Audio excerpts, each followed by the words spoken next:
ces temps d'insécurité exacerbée, restons vigilants et sereins. Ce soir, mes chers compatriotes, j'ai surtout à cœur de vous entretenir de notre idéal d'émergence et de prospérité partagée, dans le cadre d'un état de droit rénové et d'une démocratie renforcée. Malgré une conjoncture internationale difficile, l'année 2015 s'achève sur de bons résultats en matière de croissance, de maîtrise de l'inflation et du déficit public. Les bonnes performances de notre économie se consolident. En effet, les prévisions en fin 2015 situent notre taux de croissance économique à 6,4%. Au-delà d'une pluviométrie favorable, cette dynamique positive résulte aussi des efforts de mise en œuvre des projets et réformes phares du PSE. Assurément, nous sommes sur la bonne voie pour atteindre l'objectif moyen de 7% de taux de croissance annuel fixé dans le plan Sénégal émergent.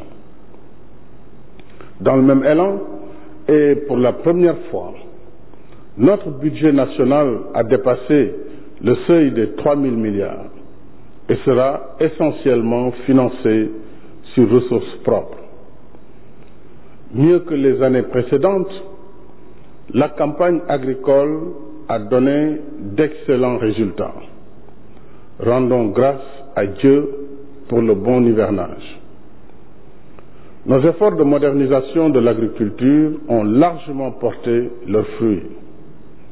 Ainsi, pour 2015, les récoltes céréalières sont estimées à 2 271 000 tonnes, soit une hausse de 82% par rapport à 2014. La production d'arachide se chiffre à 1 121 474 tonnes, soit 68% de hausse.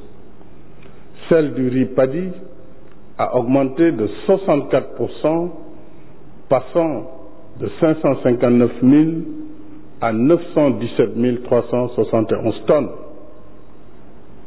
La production horticole en hausse de 14% s'établit à 1 133 430 tonnes. En soutien aux producteurs, nous avons maintenu à 200 francs au minimum le prix du kilogramme d'arachide. Les mesures prises par le gouvernement, en concertation avec tous les acteurs, facilitent désormais la commercialisation de nos produits agricoles. Nous traduisons ainsi en actes le vieux slogan du consommer local. C'est un grand pas vers l'autosuffisance alimentaire qui nous libérera au plus vite du fardeau des importations coûteuses. Parallèlement, la mise en œuvre du programme des domaines agricoles communautaires, PRODAC, se poursuit. Les DAC de CFA, Itato, Keur Sambakan et Keur Momassa mobilisent déjà 177 groupements de producteurs. 2555 hectares sont mis en valeur et plus de 7000 emplois créés. Pour 2016, 20 milliards additionnels seront investis dans le PRODAC pour pérenniser ses activités toute l'année. S'agissant de l'élevage, le projet régional d'appui au pastoralisme, financé à hauteur de 15 milliards, soutiendra la santé animale, l'accès au marché et la gestion des ressources naturelles. Il bénéficiera à 100 000 ménages des régions de Kaffrine, Louga, Matam, Tambacounda et Saint-Louis. Nous poursuivons en même temps nos efforts de modernisation de la pêche artisanale. Les quais de pêche de Yoff, Soumbédioune, Fass Boye et Gokhumbath sont en construction. Pour l'année 2016, nos efforts porteront sur la réalisation des quais de Ngaparou, Pointe-Sarène, Potou et Bargny, l'aménagement des aires de transformation de Saint-Louis, Potou, Kafountine, Mbao et Pencum Sénégal à Thiaroye-sur-Mer, l'extension du port de commerce de Ziguinchor et la construction d'un port de pêche à Boudodi. En ce qui concerne l'artisanat, 3 sites d'exposition et de commercialisation seront livrés en juillet 2016 à Diamniadio, Mékhé et Thionck-Essyl. En outre, la réhabilitation des infrastructures et villages artisanaux, notamment à Sédhiou, Thiès, Diourbel, Kébémer et Bambey, sera poursuivie. Mes chers compatriotes, la réussite de notre objectif d'émergence passe nécessairement par les infrastructures. Il ne peut y avoir de développement si, faute d'infrastructures adéquates, nous restons isolés les uns des autres, si les produits de nos campagnes ne peuvent pas accéder à nos marchés, et si nos malades peinent à se rendre à la structure sanitaire la plus proche. Voilà pourquoi, après une année pleine de mise en œuvre du PSE, je me dois de vous donner un aperçu sommaire de la nouvelle carte d'infrastructure et de désenclavement de notre pays. 33 projets ont ainsi été achevés en 2015, soit un linéaire de 965 km de route et 2281 mètres linéaires de pont, pour un coût global de 238 milliards. Parmi ces réalisations figurent les axes Tambacounda-Dialakoto, Mako-Kédougou, Kafountine-Diouloulou et Kounkané-Kolda-Tanaf. 25 autres projets ont été engagés, dont un total linéaire de 810 km de route, 685 km de pistes rurales et 6 ponts de désenclavement à Baïla, Diouloulou, Foundiougne, Gangué-Soulé, Marsassoum et Wendou-Bosséabé. Les autres chantiers routiers concernent notamment les axes Touba-Dara-Linguère, Joal-Keur-Samba-Dia-Djifer, Kédougou-Salémata, Bambey-Baba Garage, les Grandes Niayes entre Rufisque, Lompoul, Bayar, Mboro et Diogo, ainsi que les boucles du Boudié, du Fouladou et des Kalounaï. De même, l'autoroute Thiès-Touba, en chantier, transformera nos conditions de transport grâce à ces différentes connexions dont les autoroutes Aéroport international Blaise Diagne Mbour et Aéroport international Blaise Diagne Thiès. L'étude de faisabilité du projet d'autoroute Thiénaba-Tivaouane est aussi achevée. Nous avons en outre acquis le financement pour le désenclavement complet de l'île à Morphine et la réhabilitation de la route nationale numéro 2 sur l'axe Ndioum-Ourossogui-Bakel. Avec la livraison prochaine des travaux de prolongement de la VDN vers Guédiawaye, la mobilité urbaine à Dakar sera sensiblement améliorée. À ces chantiers s'ajoute le programme de modernisation des cités religieuses et le programme de modernisation des villes, Promoville, avec des volets assainissement, voirie et éclairage public. La phase initiale couvrira 13 localités. Je me réjouis d'annoncer que les travaux du train express régional TER Dakar-Diamniadio-AIBD, première liaison ferroviaire électrique rapide du Sénégal, démarreront en 2016. Le TER desservira 14 gares et pourra transporter jusqu'à 115 000 passagers par jour en moins de 45 minutes entre Dakar et l'aéroport international Blaise Diagne. Nous allons en outre réhabiliter la voie ferrée Dakar-Kidira sur 644 km. La construction de ce chantier de grande envergure générera plusieurs milliers d'emplois. Avec ce projet, outre le transport à bon coût, nous ferons ainsi renaître toute une vie économique et sociale dans nos villes et campagnes le long de cet axe ferroviaire historique. Je suis également heureux d'informer que les premiers hangars du parc industriel de Diamniadio seront livrés dès ce mois de janvier.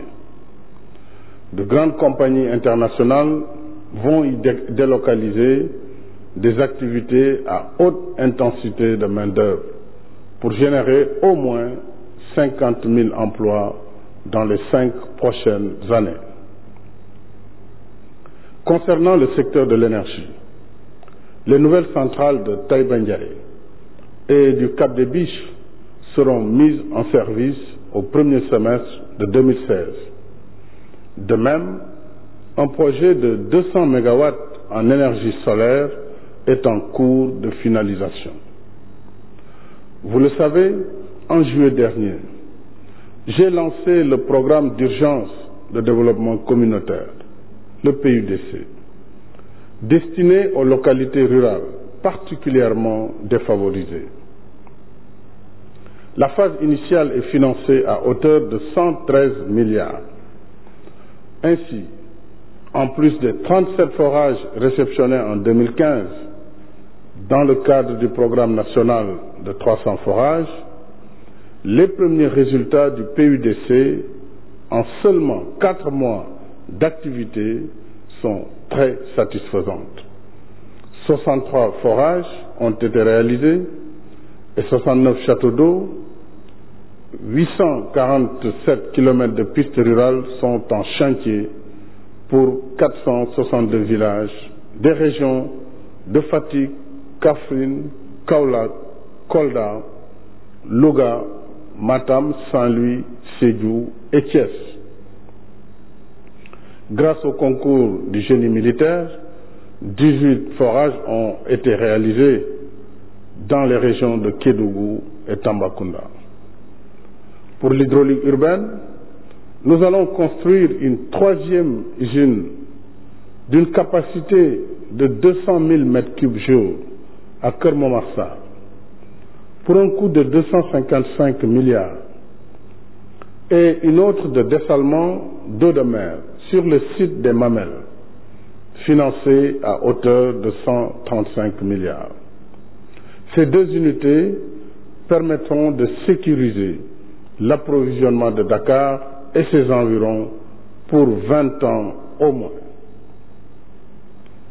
Au titre de la solidarité nationale et de la réduction des inégalités sociales, 300 000 familles au total bénéficieront des bourses de sécurité familiale en 2016. La couverture maladie universelle a permis de prendre en charge gratuitement 2 millions d'enfants de 0 à 5 ans. À ce jour, 600 mutuelles de santé ont été constituées. Le prix de 270 médicaments ont été réduits. 1000 agents, dont 500 sages-femmes, ont été recrutés pour le compte du ministère de la Santé. Enfin, sur 3 ans, nous avons acquis et distribué 150 ambulances avec l'objectif d'en faire le double en 2016. Mes chers compatriotes, pour l'année 2016, l'éducation et la formation resteront encore au cœur de mes priorités. Dans une société du savoir et du savoir-faire, je reste en effet convaincu que l'éducation et la formation de qualité conditionnent le progrès des nations. Aucun investissement n'est de trop pour réaliser une école pour tous, une école de qualité, une école viable, stable et pacifiée. C'est dans cet esprit que le gouvernement a procédé à la validation aux 2/3 des années de contractualisation et de vacation des corps émergents. S'agissant des infrastructures scolaires, au cours des 3 dernières années, nous avons réalisé 4 485 salles de classe dans l'élémentaire et 89 collèges. De plus, 5 lycées, 42 blocs administratifs et 28 blocs scientifiques et technologiques sont en cours de construction.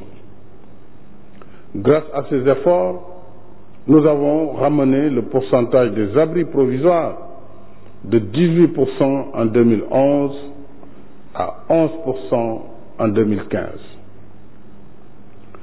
En soutien aux parents, j'ai décidé de rendre effective la gratuité du manuel scolaire pour l'enseignement élémentaire, pour un total de 5 400 000 livres. Je tiens à féliciter ici le CEM d'Anambé Kouta, dans la région de Kolda, pour ses excellents résultats. Malgré son état d'abri provisoire, cet établissement s'est en effet distingué avec un taux de réussite de 100% à l'examen du BFM pour ses 150 candidats. En reconnaissance de son bel exemple, le CM d'Anambé Kouta sera entièrement construit et équipé. L'enseignement supérieur retient aussi notre attention. Avec la construction des nouvelles universités Amadou Mahtar Mbow de Dakar et El Hadj Ibrahima Niass d'Issine Saloum, le renouvellement des équipements et des plateaux techniques, nos investissements dans ce secteur cumuleront à 302 milliards à la fin du PTIP 2015-2017. Je félicite tous les acteurs et partenaires de l'enseignement supérieur qui ont permis l'élaboration consensuelle du projet de loi cadre sur les universités publiques, récemment adopté à l'unanimité à l'Assemblée nationale. Grâce à nos efforts concertés de réforme et d'investissement, notre système universitaire pourra garder intacte sa tradition d'excellence et rivaliser avec les meilleurs.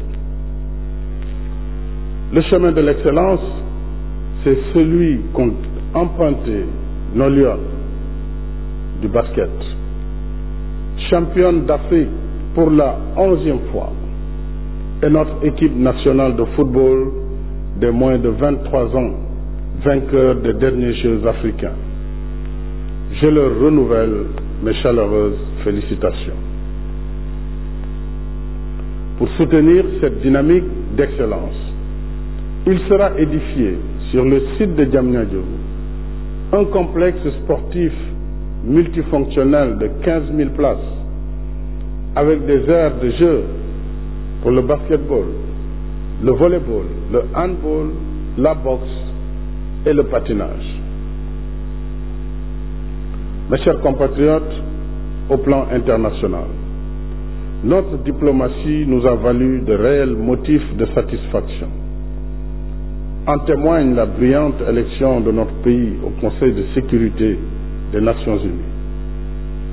Cette performance qui s'ajoute à nos autres responsabilités africaines et internationales conforte l'estime et la confiance dont jouit notre pays. Mes chers compatriotes, pendant plus de 5 décennies, les mécanismes institutionnels de notre pays, adossés à une maturité politique et citoyenne, ont donné corps à notre idéal de démocratie. Mais un idéal reste toujours une réalité en construction. Notre propre expérience nous a, hélas, suffisamment renseignés sur la précarité du régime démocratique quand la Constitution, qui en garantit la protection, est elle-même soumise à une instabilité permanente. C'est pour mettre définitivement notre démocratie à l'abri d'une telle situation que, dès mon accession à la magistrature suprême, j'ai engagé des réformes visant à stabiliser la Constitution, asseoir la bonne gouvernance et consolider la démocratie et l'état de droit. C'est notamment le sens des lois sur le code de transparence dans la gestion des finances publiques, la Cour des comptes, l'Office national de lutte contre la fraude et la corruption OFNAC, l'acte 3 de la décentralisation par la territorialisation des politiques publiques, la déclaration de patrimoine, la réforme de l'organisation judiciaire visant à rapprocher la justice du justiciable. Et enfin, c'est aussi le sens de l'adhésion de notre pays à l'initiative pour la transparence dans les industries extractives, ITE. Dans le même esprit et en parfaite cohérence avec nos traditions d'ouverture et de dialogue politique, j'ai institué en mai 2013 une commission nationale de réforme des institutions, CNRI, en lui demandant de mener des concertations sur la réforme des institutions et de formuler toute proposition visant à améliorer le fonctionnement des institutions, à consolider la démocratie, à approfondir l'état de droit et à moderniser le régime politique. J'avais indiqué que ces réformes proposées pourraient se traduire par une modification subséquente de la Constitution. La Commission s'est attelée avec diligence à la tâche et m'a rendu ses conclusions et propositions de réforme. Il en résulte que, sur le fondement de nos acquis, l'assise démocratique de notre système politique est solide et qu'en définitive, nous pouvons apporter à notre Constitution les changements consensuels appropriés sans provoquer de rupture normative dans la nature même de notre régime politique. Moderniser, stabiliser et consolider notre démocratie, renforcer l'état de droit et améliorer la gouvernance des affaires publiques. Tels sont les fondements du projet de révision constitutionnelle que je vous proposerai. Conformément à la Constitution, je recueillerai au préalable l'avis du président de l'Assemblée nationale et celui du Conseil constitutionnel. Dans sa substance, le projet de révision constitutionnelle apporte des innovations importantes, notamment 1. La modernisation du rôle des partis politiques dans le système démocratique. 2. La participation des candidats indépendants à tous les types d'élections. 3. La promotion de la gouvernance locale et du développement territorial par la création du Haut Conseil des collectivités territoriales. 4. La reconnaissance de nouveaux droits aux citoyens. Droit à un environnement sain, droit sur leur patrimoine foncier et leurs ressources naturelles. 5. Le renforcement de la citoyenneté par la consécration de devoirs du citoyen. 6. La restauration du quinquennat pour le mandat présidentiel, y compris la question de l'applicabilité immédiate de la réduction à 5 ans du mandat de 7 ans en cours. 7. Le renforcement des droits de l'opposition et de son chef. 8.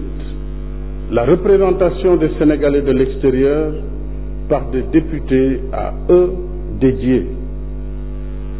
9. L'élargissement des pouvoirs de l'Assemblée nationale en matière de contrôle de l'action gouvernementale et d'évaluation des politiques publiques. 10. La soumission au Conseil constitutionnel des lois organiques pour contrôle de constitutionnalité avant leur promulgation. 11. L'augmentation du nombre des membres du Conseil constitutionnel de 5 à 7. 12.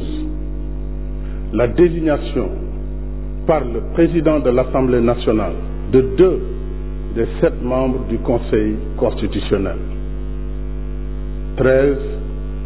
L'élargissement des compétences du Conseil constitutionnel pour donner des avis et connaître des exceptions d'inconstitutionnalité soulevées devant la Cour d'appel. 14. La constitutionnalisation des principes de la décentralisation et de la déconcentration. 15.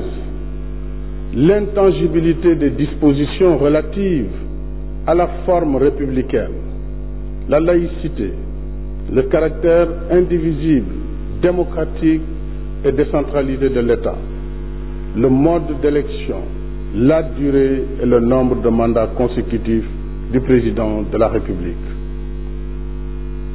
En définitive, l'essence même de la République, c'est l'égale dignité des citoyens.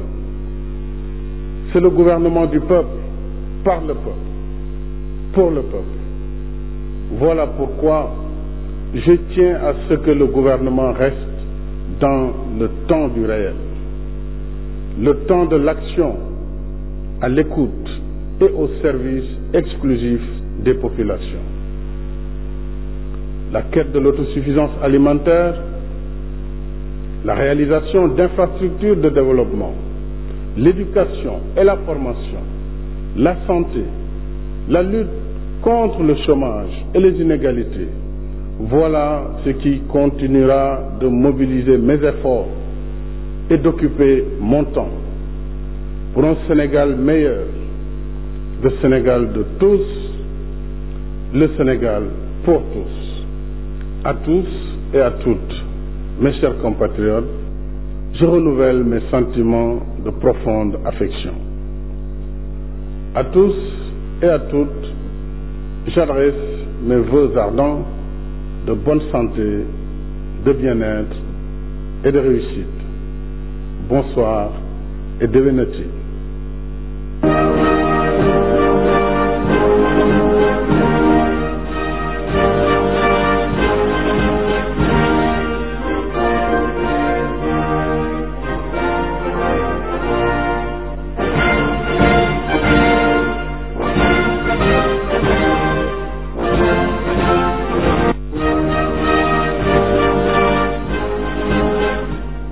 mbokki téléspectateurs asalaamaaleykum ñu dellu si